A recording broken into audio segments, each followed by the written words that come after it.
Now we have to calculate the value of the filter inductance and filter capacitance. For that purpose, assume a lossless system. Lossless system means input power is equal to output power. Here the input power is Vs is the input voltage and Is is the input current, and Va is the average output voltage and I is the average output current. Then if we are considering a lossless system, Vs into Is is equal to Va into Ia. That means there is no power loss. Input power is equal to output power. Here we can replace Va is equal to K into Vs. Average output voltage is equal to duty cycle into source voltage into average output current. From this equation we can write the source current Is is equal to K into Ia. If T is the switching current, so if T is the switching period, if T is the total switching period, that is equal to T on plus T off. That is here T on is T1 and T off is T2.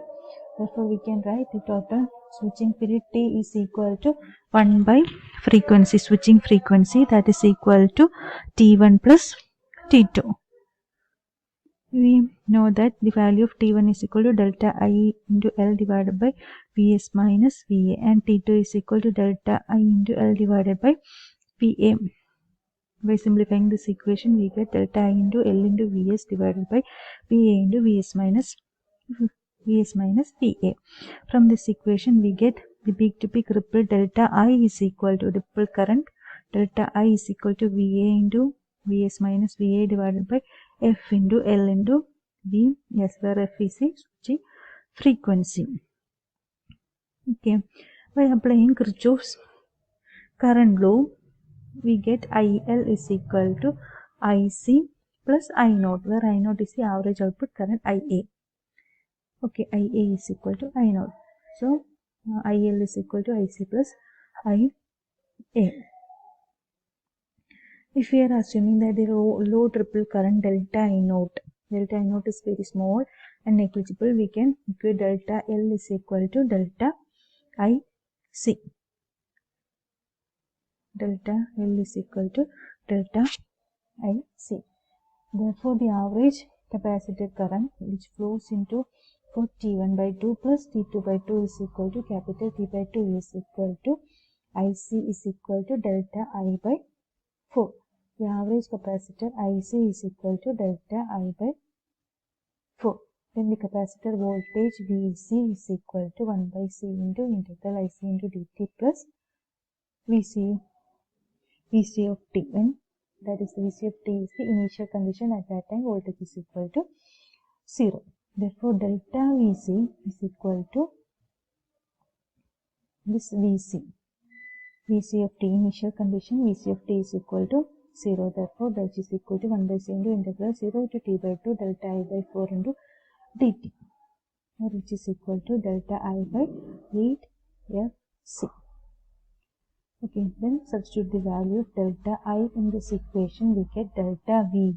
The ripple capacitor voltage is equal to Vs into K into 1 minus K divided by 8LC F square, where Vs is the input voltage, K is the duty cycle, which is equal to T on time divided by capital T. Capital T is the switching, total switching period. L is the value of the inductor and C is the value of the capacitor, and F is the switching frequency. Now assume continuous conduction.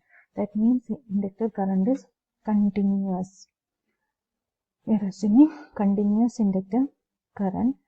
Therefore, for obtaining continuous conduction current, delta I is equal to 2 into IL.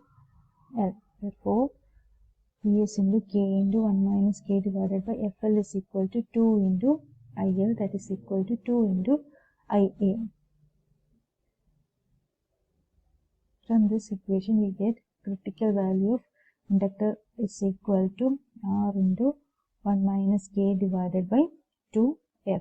From this equation, we get the critical value of inductance and the critical value of capacitance. Critical value of capacitance is equal to 1 by K divided by 16L into F square.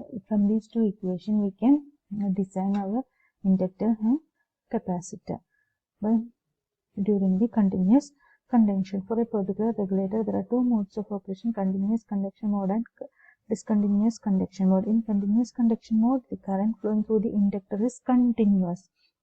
Always there is a current flowing through the inductor. The inductor L. The discontinuous mode of operation of the regulator means at a particular instant of time, the current flowing through the inductor is equal to 0. Then we can say that the particular circuit operates in its discontinuous mode of operation. During the discontinuous mode, for a short duration of time, the inductor current is equal to 0. Or there is an instant at which the inductor current is equal to 0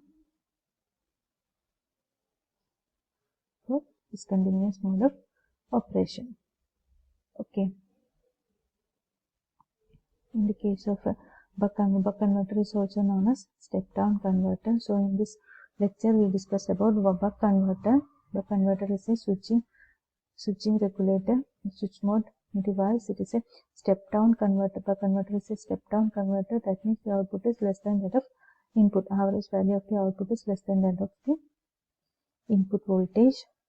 Then we discuss about the average output voltage of a buck converter. VA is equal to duty cycle into source voltage Vs.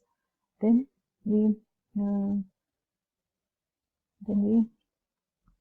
design our circuit, that is the value of the filter inductance and capacitance L and C by assuming continuous conduction mode. Okay.